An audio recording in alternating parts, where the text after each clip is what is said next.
Bonjour, nous allons pour cette dernière vidéo sur l'Eucharistie prendre maintenant le temps de poursuivre son déroulement pour que vous puissiez un peu vous y retrouver dans les rites auxquels vous allez participer en tant que baptisé et confirmé. Alors, redisons-le, il s'agit de rites et non pas d'une reconstitution. Jésus ne nous a pas demandé de mimer son dernier repas ni de le théâtraliser. Les rites sont là pour orchestrer l'essentiel du repas, à savoir le pain et le vin, que ces rites vont réinscrire chaque fois dans le cadre du plan du salut en nous faisant entendre en amont la parole de Dieu. Une parole qui va nous conduire à professer la foi de toute l'Église, notre famille, puis à incarner cette foi en nous faisant participer au repas sacrificiel de Jésus, au cours duquel il va nous attacher à lui, nous faire entrer en communion avec lui, de sorte qu'il puisse ensuite nous élever auprès de son Père et notre Père. Ainsi donc, après avoir écouté la parole de Dieu, la plupart du temps à partir d'un texte de l'Ancien Testament, un psaume, puis une lettre du Nouveau Testament qui nous auront introduit à la proclamation de l'Évangile, après encore quelques mots d'explication de la part du prêtre, ce qu'on appelait autrefois le sermon, mais qu'on préfère aujourd'hui désigner sous le nom de homélie, avec un aspect normalement moins moralisateur qu'autrefois. Après tout ça, donc, nous répondons en proclamant la foi de toute l'Église et en intercédant pour le monde contemporain dans lequel nous sommes envoyés.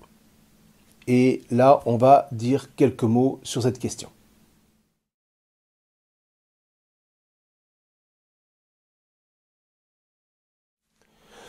Fortifiés par la parole de Dieu, les fidèles perçoivent mieux combien leur rassemblement fraternel les constitue en un seul corps, le corps du Christ, au sens de saint Paul, si vous vous souvenez ce qu'on a dit à ce propos lorsque nous avons réfléchi sur l'Église. On pourrait à tout le moins se remémorer ce court passage très inspirant qui concerne notre sujet. Le pain que nous fractionnons, c'est-à-dire le pain eucharistique, n'est-il pas une communion au corps du Christ? Or, puisqu'il y a un seul pain, nous sommes tous un seul corps. C'est au chapitre 10 de la première lettre aux Corinthiens. En définitive, voyez, la question du corps du Christ est quand même assez large. Elle est même englobante dans la mesure où il ne s'agit pas seulement de lui associer statiquement le pain et le vin eucharistique, il s'agit de comprendre ce que opère ce pain et ce vin en référant toute notre existence au corps du Christ. Par ce pain et ce vin reçus en communion, nous nous comprenons comme membres du corps du Christ qui est l'Église. Nous vivons de la charité qui est la raison d'être de ce corps, qui nous fait goûter au bonheur d'appartenir à un peuple, qui motive en nous la recherche d'un bien commun, un bien commun qui nous fait travailler à nous mettre au service de nos frères et sœurs dans le monde, toujours au nom du Christ, par lui, avec lui et en lui. C'est ce qu'on appelle en termes techniques une pensée analogique, qui est juste nécessaire là où la seule pensée analytique, comme celle des Lumières par exemple, reste incapable de créer des liens entre ceux qu'elle inventorie, qu'elle fonctionnalise, qu'elle individualise. Alors si vous voulez mieux comprendre ce qu'est une pensée analogique, vous pourrez toujours visionner les premières vidéos de la Bible en tutoriel sur le livre du Lévitique. Au cours de ces vidéos, je vous explique ce qu'est une pensée analogique. Toujours est-il que, par le baptême, la confirmation et l'Eucharistie, animés par un seul esprit, les chrétiens se perçoivent comme frères en Christ, du fait de leur appartenance à ce fameux corps du Christ, par surcroît, dont on a déjà souvent fois parlé, si vous vous souvenez, c'est-à-dire l'Église. Dieu a tout mis sous les pieds du Christ, et le plaçant souverainement au-dessus de tout, il a fait de lui la tête de l'Église qui est son corps. Et l'Église est la plénitude du Christ qui remplit tout en tout. Ça, c'est dans l'Épître aux Éphésiens au 1er chapitre. Ça va très loin. L'Église est la plénitude du Christ dans la mesure où elle offre au monde de pouvoir se penser en référence au corps du Christ, sans pour cela devoir renier les cultures propres de chaque peuple, mais pour que ces peuples se découvrent eux aussi sauvés, renouvelés et régénérés sous son autorité divine autant que fraternelle. Et c'est ainsi que chaque Eucharistie signifie charnellement cet attachement par lequel le Christ nous élève avec lui et nous ouvre à la plénitude de notre vocation humaine par la vie de charité qui constitue vraiment l'âme de l'Église, charnellement unie à son époux.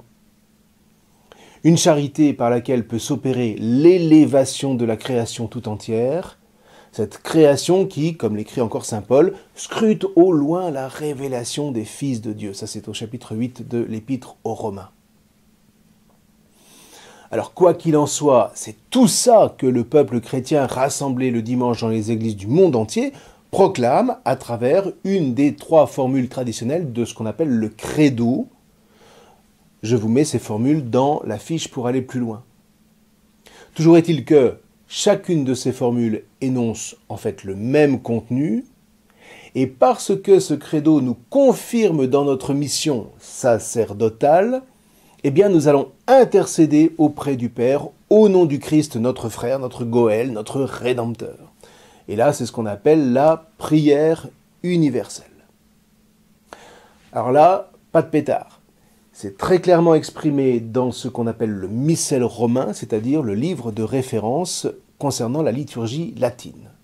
Il y est écrit « Dans la prière universelle, le peuple exerçant sa fonction sacerdotale supplie pour tous les hommes. » Alors, en général, on prend 4 ou 5 intentions qu'on fait ensemble monter vers le Seigneur, en lien avec la parole de Dieu, en lien avec ce qui est célébré ce jour-là, c'est assez divers.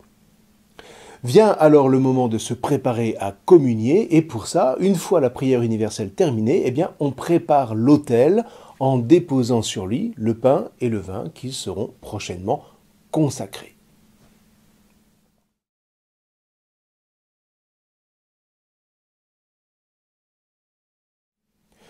Concernant la préparation des dons, le missel dit clairement les choses. Au commencement de la liturgie eucharistique, on apporte à l'autel les dons, c'est-à-dire le pain et le vin, qui deviendront le corps et le sang du Christ. Alors le prêtre les reçoit, il les dispose soigneusement et rituellement sur l'autel. Il est par ailleurs de tradition dans l'Église d'associer au pain et au vin divers dons concrets qui serviront à la vie de la communauté locale et au service des plus pauvres.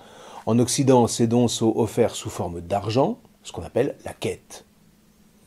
Si vous voulez, c'est une marque de charité active, mais qui dit bien que notre attachement au Christ n'est pas uniquement un vœu pieux. Un peu partout dans le monde, d'ailleurs, on voit les fidèles apporter de la nourriture, des fruits, des légumes, etc., que la communauté ensuite se chargera de partager. C'est le même principe. Le prêtre dit une courte prière après la préparation des dons pour lancer l'action qui va s'ouvrir. S'ensuit ce qu'on appelle une préface, c'est-à-dire une prière qui s'adresse directement au Père par le Christ. Alors c'est une pièce entièrement joyeuse qui commence par l'invitation du prêtre « Élevons notre cœur ». À quoi les fidèles répondent « Nous le tournons vers le Seigneur ». Et si la formule est au singulier, « notre cœur, nous le tournons », c'est évidemment parce que l'assemblée n'étant qu'un seul corps, alors on a suffisamment insisté sur ce point, elle n'a donc qu'un seul cœur. Vous entendrez que toutes les prières liturgiques, en fait, s'articulent en général sur le même principe. Une invocation de Dieu, une grande action de grâce admirative pour l'œuvre du salut, souvent évoquée par tel ou tel aspect particulier du mystère de la rédemption, il n'y a pas forcément de demande particulière ou très précise à ce moment-là. On reste dans l'émerveillement, on fait mémoire, c'est tellement beau, tellement grand. Ça réjouit toute l'Église, c'est-à-dire l'Église de la terre, vous et moi, mais aussi l'Église du ciel, avec tous les saints qui chantent avec nous, et même les anges. Et dans l'assurance que Dieu va vraiment répondre à cette prière parce que Dieu est fidèle, eh bien, allez, tout le monde entonne le chant des anges tiré de la vision d'Isaïe, qu'on appelle le Sanctus, parce qu'on chante « Saint, Saint, Saint, le Seigneur, le Dieu de l'univers ». Alors là encore, c'est une prière juive que la liturgie chrétienne a reprise à son compte. On y ajoute l'acclamation du Christ quand il entre triomphalement à Jérusalem le jour des rameaux. « Béni soit celui qui vient au nom du Seigneur », une entrée qui préfigure celle définitive à la fin des temps dans la Jérusalem céleste. Et puis on chante « Hosanna au plus haut des cieux ». Et ça, c'est une invocation inspirée du psaume 117 qui a été composé pour l'accueil du Messie lors de son avènement dernier. Quant à l'acclamation « Hosanna », qu'on reprend plusieurs fois, pour le coup, elle signifie « de grâce, sauve-nous » et elle est reprise par toute la création jusqu'au plus haut des cieux, comme le chante le Sanctus.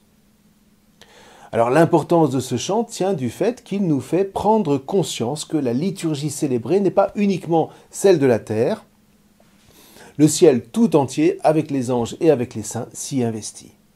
Vous voyez, l'Eucharistie, c'est une liturgie céleste, une divine liturgie, disent nos frères orthodoxes, qui ont une vision de la foi beaucoup plus cosmique que nous autres occidentaux, très marqué que nous sommes par le protestantisme pour qui les saints, les anges et tout le monde céleste passent quand même au dernier rang. Et c'est dommage. Heureusement, la liturgie veille au grain.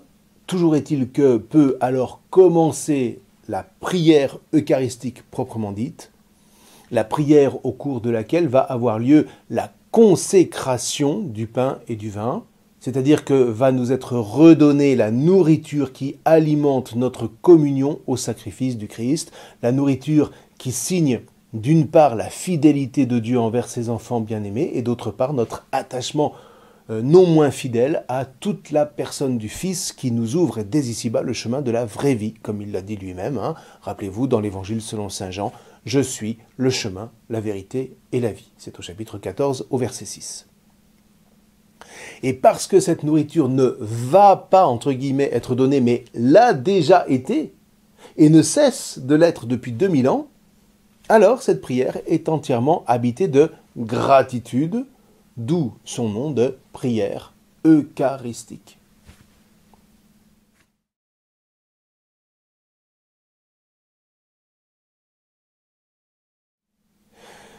La prière eucharistique n'est pas une sorte de formule magique qu'il faudrait prononcer pour obtenir tel ou tel effet. Les prêtres catholiques ne sont pas des chamans et ne pratiquent pas la sorcellerie. Comme son nom l'indique, la prière eucharistique est une prière, c'est-à-dire une demande par laquelle l'Église signifie sa disposition à la grâce divine qui ne cesse par le Christ d'être offerte aux hommes qui veulent bien le recevoir. Donc, recevoir Jésus, s'unir à lui, n'a pas d'autre but que cette pleine disponibilité à la grâce transformante, comme on dit en théologie, cette grâce divinisante, si vous préférez, qui passe par la gratitude de l'Église, qui là met en œuvre la foi charnellement transmise par ses pairs. Alors, selon les lieux et les cultures, différentes prières eucharistiques ont été composées au fil de l'histoire. Alors, on ne va pas ici donner dans le détail. Si la chose vous intéresse, vous pourrez toujours aller voir le livre « La messe et la liturgie expliquée aux cathos ». Pour nous, on va se contenter de dire l'essentiel, mais c'est déjà pas mal. D'un point de vue formel, alors que tout ce qui a précédé était vécu dans la dynamique d'un dialogue liturgique entre le prêtre et l'assemblée, dorénavant, le prêtre parle seul, au nom de l'assemblée, comme cette portion paroissiale, pour ainsi dire, de toute l'Église en prière. Le prêtre commence par une invocation de l'Esprit Saint sur les dons, c'est-à-dire sur le pain et le vin. Cette invocation est primordiale parce qu'elle manifeste que sans l'Esprit Saint, aucune Eucharistie ne saurait être célébrée. Le prêtre aurait beau prononcer les paroles de la consécration, il ne se passerait rien. Et j'aime assez la description de ce qui se passe alors, faite par le Congrès eucharistique de Lourdes en 1980. L'esprit qui pénètre l'humanité du Christ donne au pain et au vin de n'avoir plus d'autre existence que celle de son corps et de son sang. Il les fait participer au mystère pascal par lequel le Seigneur devient pour toujours présent à la création entière, germe de renouveau pour l'humanité et le cosmos. Vous voyez, ça dit bien cet attachement du pain et du vin au sacrifice du Christ dont je vous rebats les oreilles depuis un certain temps. Dans la ligne des sacrifices de la Torah de Moïse, l'un et l'autre, le pain et le vin, participent réellement de ce sacrifice qui sauve le monde. L'action mystérieuse de l'Esprit Saint a donc pour effet d'attacher le pain et le vin qui sont posés sur l'autel aujourd'hui au sacrifice sauveur de Jésus. Le pain et le vin sur l'autel, pour le dire autrement, se trouvent comme assimilés au pain et au vin que le Christ a présenté à ses apôtres lors du repas qui a précédé sa passion, de sorte que, comme il les a unis à son sacrifice à l'époque, eh bien, il nous y unit de la même manière à chaque Eucharistie, toujours grâce à l'action de l'Esprit Saint, c'est-à-dire dans la puissance de la charité qui émane de la communion du Père et du Fils éternel. Dès lors, puisque l'Assemblée en prière s'est rendue disponible à la présence de l'Esprit Saint, une présence antécédente, vous vous souvenez, quand on parle d'envoyer l'Esprit Saint ou de sa venue, en fait, il est déjà là, antécédemment à nous. Et comme dit saint Augustin, tu étais déjà là, mais c'est moi qui n'y étais pas. Donc, puisque l'Assemblée s'est rendue présente à la présence de l'Esprit, pour ainsi dire, eh bien, la consécration du pain et du vin peut avoir lieu à travers le mémorial des paroles du Christ que le prêtre va prononcer. Alors, non pas tant comme un pur récit que comme la mémoire ritualisée des gestes et des paroles adressées à cet instant au Père par son Fils. Comprenons bien ici qu'il ne s'agit pas de se souvenir, entre guillemets, des paroles du Christ. Se souvenir, c'est laisser l'événement dans le passé. Faire mémoire, au contraire, c'est laisser l'événement nous rejoindre en impactant efficacement notre existence. C'est reconnaître que l'événement est toujours vivant puisqu'il donne la vie aujourd'hui encore. Faire mémoire d'un événement, c'est donc lui offrir de poursuivre son efficience en nous, à savoir l'union des disciples à leur maître. Tout cela par mode de gratitude, puisque ce que le Christ opère par son esprit, eh bien, il n'a cessé de le faire depuis sa passion et sa résurrection. Dit autrement, nous n'invoquons pas l'esprit comme s'il pourrait ne pas venir, puisqu'il est toujours déjà là, et que ce que le Christ va opérer, il l'a toujours déjà fait. Quand on parle d'espérance, vous voyez, on ne parle pas d'espoir. L'espérance, c'est l'assurance que ce que Jésus a fait, il le refera comme il l'a promis jusqu'à la fin du monde présent. Donc, en faisant mémoire de ces paroles au cœur de la prière eucharistique, nous ne sommes pas dans l'expectative de sa présence, mais dans l'assurance que ce que ces paroles ont produit à l'occasion du dernier repas avec ses disciples, elles le reproduiront pour nous aujourd'hui, puisque ce sont des paroles, encore une fois, vivantes. D'autant plus vivantes que ce sont les paroles du Christ qui est l'auteur même de la vie. Ce sont donc des paroles qui, encore une fois, donnent la vie en nous attachant au sacrifice rédempteur du Christ qui les a prononcées le premier. Ça, c'est vraiment essentiel à bien comprendre. Dans l'ordre de cette espérance, cette prière est donc déjà un acte de gratitude, de reconnaissance, qui renouvelle en nous cette dette d'honneur qui nous engage à poursuivre le chemin de la foi, de l'espérance et de la charité engagée par le Christ et portée par toutes les générations qui nous ont précédés. Elles ont elles-mêmes vécu cette communion eucharistique au Christ Jésus et elles nous l'ont transmise comme le trésor des trésors, comme la fontaine de la vie à laquelle toutes ces générations se sont abreuvées et qui leur a permis de faire peu à peu triompher la charité face à l'emprise d'un péché qui menace les hommes et les femmes depuis la fondation du monde.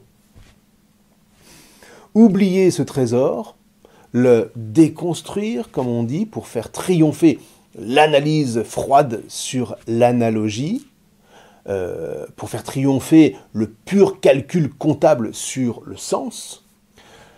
Faites ça, déconstruisez, et l'humanité retombe inexorablement dans l'agressivité, pour ainsi dire la plus lupesque qui soit, au sens où l'homme redevient un loup pour l'homme.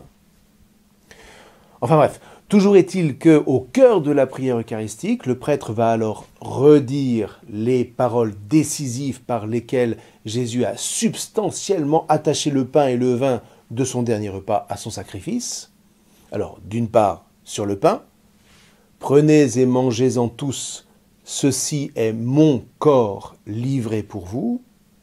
Puis sur le vin, « Prenez et buvez-en tous, car ceci est la coupe de mon sang, le sang de l'alliance nouvelle et éternelle qui sera versé pour vous et pour la multitude en rémission des péchés. » Voilà ce qu'on appelle les paroles de la consécration, des paroles du Christ qui font ce qu'elles disent, pour parler comme les philosophes, des paroles efficaces prononcées au nom du Christ, grâce auxquelles le pain et le vin consacrés sur l'autel eucharistique sont désormais pleinement et définitivement attachés au sacrifice rédempteur de Jésus.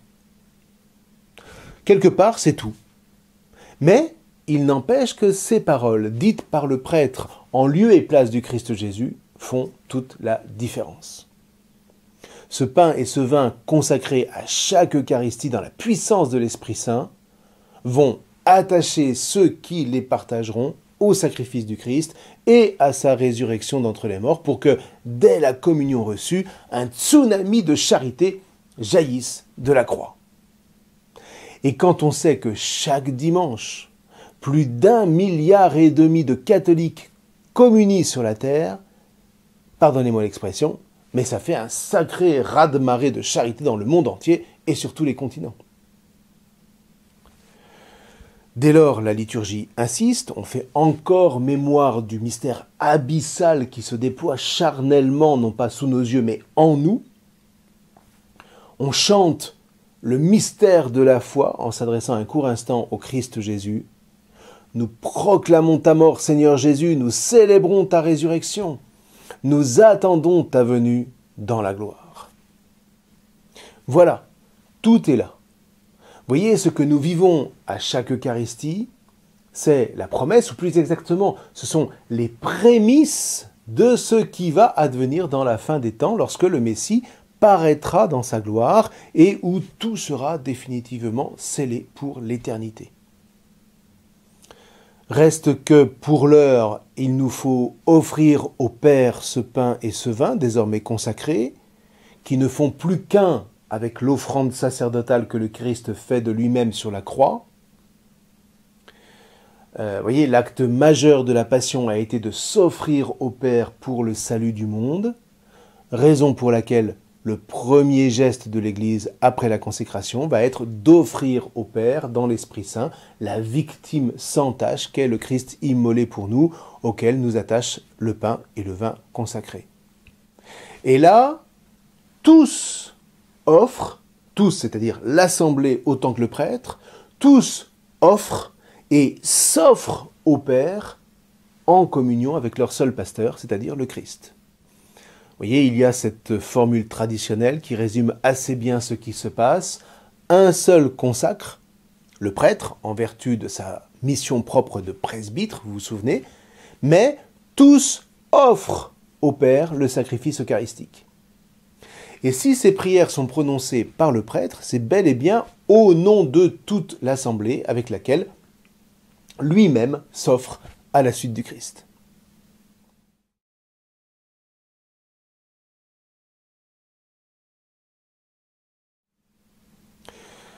La communion n'a pas lieu immédiatement après la consécration pour la raison que aucune Eucharistie n'est célébrée uniquement pour ceux qui y participent. Elle est toujours universelle et célébrée en union avec toute l'Église du ciel et de la terre. C'est le sens des quelques prières qui vont suivre la consécration.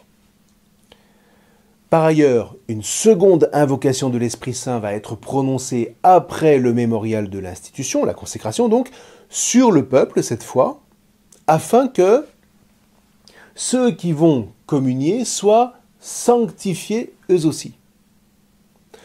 Autre manière de manifester la réalité de la communion eucharistique comme la rencontre intime, la rencontre nuptiale du corps du Christ, représenté en particulier par le pain et le vin, et le corps de l'Église. C'est du cœur de cette offrande sacerdotale que l'Église intercède alors pour tous ceux d'entre ses enfants qui en ont besoin, dans le droit fil de l'offrande du Christ pour la multitude. Père Saint, j'ai manifesté ton nom aux hommes que tu as pris dans le monde pour me les donner. Garde-les unis dans ton nom, le nom que tu m'as donné pour qu'ils soient un comme nous-mêmes. Je ne prie pas pour que tu les retires du monde, mais pour que tu les gardes du mauvais. C'est pour eux que je me sanctifie moi-même, afin qu'ils soient eux aussi sanctifiés dans la vérité. Je ne prie pas seulement pour ceux qui sont là, mais encore pour ceux qui, grâce à leur parole, croiront en moi. Que tous soient un comme toi, Père, tu es en moi et moi en toi. Qu'ils soient un en nous, eux aussi, pour que le monde croie que tu m'as envoyé. Père, ceux que tu m'as donnés, je veux que là où je suis, ils soient eux aussi avec moi, et qu'ils contemplent ma gloire, celle que tu m'as donnée parce que tu m'as aimé de charité avant la fondation du monde. Eh bien, voyez, cette prière du Christ, qu'on appelle précisément sa prière sacerdotale, l'Église la reprend à ce moment-là de la prière eucharistique et la met en œuvre. Elle intercède pour les vivants comme pour les morts, pour les bons comme pour les méchants, qui, quoi qu'il arrive, restent ses enfants. Et plutôt que de se dire qu'une fois mort, tout se joue entre chacun et le Christ, c'est d'ailleurs assez terrible comme idée, assez païenne de surcroît, je trouve infiniment plus puissant que Dieu offre à l'Église de ne pas abandonner ses enfants qui, au moins apparemment, ont été les moins parfaits. Alors par ailleurs, il y a certains de ces enfants dont la vie a été tellement rayonnante qu'on peut aussi se dire que l'Église a plus besoin de leur intercession qu'ils n'ont besoin de la sienne. Mais quoi qu'il en soit, c'est le même principe. La joie de Dieu, c'est le salut de tout son peuple. Et il serait tout de même assez étrange et assez indéfendable que la fraternité fondée en Christ, on appelle ça la communion des saints, cette fraternité intergénérationnelle disparaisse une fois qu'on a franchi les portes de la mort. Toujours est-il que l'offrande eucharistique est donc toujours vécue dans la communion des saints et personne ne la célèbre égoïstement pour recevoir sa petite pilule spirituelle personnelle. Raison pour laquelle vous entendrez toujours que l'Eucharistie, par exemple, est célébrée à l'intention de tel ou tel frère ou sœur, mort ou vivant, mais à tout le moins appelé, comme nous tous, par l'entremise de l'Église, à participer à la rédemption acquise dans le corps et dans le sang du Christ. La prière eucharistique se termine par ce qu'on appelle une doxologie, c'est-à-dire une acclamation qui exprime la gloire du Dieu Père, Fils et Saint-Esprit. Alors cette gloire n'est jamais mieux manifestée que dans l'offrande eucharistique précisément, raison pour laquelle elle revêt ici une extrême solennité que le peuple ratifie en proclamant haut et fort « Amen ». Ici s'achève la prière eucharistique proprement dite et le peuple chrétien rassemblé se prépare alors à communier.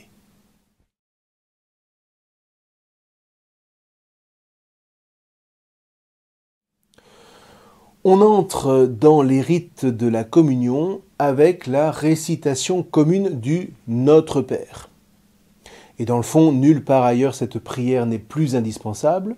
voyez, toute la prière eucharistique s'est adressée au Père pour nous rendre disponibles à notre rencontre nuptiale avec Dieu. Et la communion constitue le sommet de ce que le Père a voulu dès la fondation du monde. C'est la raison pour laquelle prononcer ces paroles « que ta volonté soit faite » prend tout son sens. Alors, on n'en dira pas plus ici sur la prière du Notre Père, puisqu'on a eu toute une vidéo à propos de cette prière. Suit le rite de la paix, d'autant plus important qu'il manifeste la libération du péché. Là où le péché divise, la foi, elle, rassemble, de sorte que cette libération ne peut définitivement jamais être vécue individuellement. Elle est par nature communautaire, donc ecclésiale. Dit autrement, par l'unité de la foi et la paix reçue de Dieu, l'Église a pour mission de manifester la défaite du péché dans le rassemblement et dans l'unité des enfants de Dieu dispersés. Voilà à nouveau la volonté du Père qu'exprimera la communion au corps du Christ. Après ce rite de la paix, suit la fraction du pain, tellement importante qu'elle a été l'un des premiers noms de l'Eucharistie. On trouve ça dans l'Évangile selon saint Luc au chapitre 24, par exemple, et dans les Actes des Apôtres au chapitre 2. Alors, on a suffisamment passé de temps sur cette question dans la précédente vidéo. Rappelons seulement que par cette fraction, nos frères juifs font mémoire de l'immolation de l'agneau dans le temple. Ce qui prend tout son sens pour nous, évidemment, au moment de l'Eucharistie. Alors, ceci dit, vu le nombre de chrétiens rassemblés le dimanche dans les églises, on ne va pas pouvoir fractionner pour tout le monde. Ça prendrait trop de temps. C'est la raison pour laquelle on pré-découpe le pain en petits morceaux qu'on va appeler des hosties, du latin hostia qui signifie offrande. Alors, on a néanmoins gardé le geste de la fraction par lequel le prêtre rompt au moins la grande hostie, en signe que tout le pain distribué en communion procède bien de la fraction de l'unique pain vivant qu'est le Christ. Alors au 7e siècle de notre ère, on a accompagné ce geste par le verset de l'agneau de Dieu, extrait de l'hymne du Gloria, parce que si c'est du pain que nous mangeons pour communier, nous reconnaissons en lui l'agneau véritable, l'agneau des noces éternelles, comme dit le chapitre 19 de l'Apocalypse, auquel nous sommes donc convoqués. Dès lors, ainsi préparé, eh bien, chacun peut s'avancer pour communier. Alors, redisons-le, venir communier, ce n'est définitivement pas venir prendre sa pilule de force spirituelle. C'est un acte par lequel se rencontrent deux réalités semblablement sanctifiées, sur lesquelles on a invoqué donc l'Esprit Saint. Le fidèle qui s'avance reconnaît qu'il est membre du corps du Christ, qui est l'Église, d'une part, et le pain consacré donné en nourriture n'est autre que le Christ qui se donne en son corps. Donc on a bien une communion corporelle, pour ainsi dire, comme l'anticipation ici et maintenant de la rencontre nuptiale qui consommera la fin des temps. Par ailleurs, si cette communion est recommandée chaque dimanche, c'est parce qu'on n'est pas simplement dans l'ordre des bonnes intentions, dont l'enfer est pavé, comme dit l'expression. Chaque dimanche, le Christ rassemble ses frères et sœurs pour sanctifier leur vie concrète et peu à peu les transformer en lui. Dit autrement, vous voyez, la communion est par excellence le lieu où nous laissons la grâce du baptême croître en nous au fil du temps. Une grâce qui nous transforme de l'intérieur, une grâce enfin qui, parce qu'elle est communion à Dieu, nous divinise. Ce que saint Augustin, encore lui, traduisait par cette phrase « Chrétien, deviens ce que tu es, le corps du Christ ».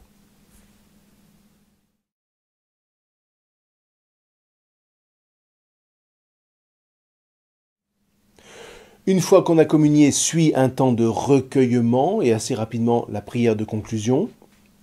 Alors ça peut paraître surprenant, on s'attendrait à prendre encore du temps pour savourer ce moment d'intimité avec le Christ, mais non. De la même manière que Jésus et les apôtres se sont levés de table peu après avoir rompu le pain, partagé la coupe et chanté les psaumes, eh bien de même, nous ne restons pas à notre place dans l'Église.